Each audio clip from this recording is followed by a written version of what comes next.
In this video, I'm going to show you how to update your car insurance documents on Doordash. So the first thing you want to do is you want to open up the Doordash Dasher app like you normally would. Then go to the top left and select on these three bars.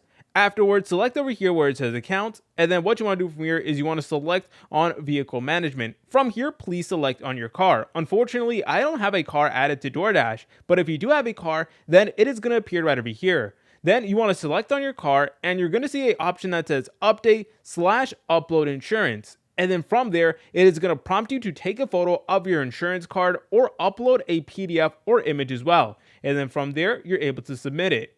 Doordash will then review the document, which usually takes around 1 to 3 business days to verify. You'll get a notification once it is approved. Now, sometimes the upload button is only going to appear when your insurance is expired or Doordash requested an update. If you can't find it, what I recommend that you guys do is go over here, then select on the question mark icon and contact Dasher support right over here so that they're able to go ahead and help you out. All right, now when you're trying to upload the photo of your new insurance, make sure that your name, insurance company, policy number, expiration date, and the vehicle information, if listed, is shown clearly on the card. Make sure that it does have good lighting and stuff like that, and then from there, you should be good to go.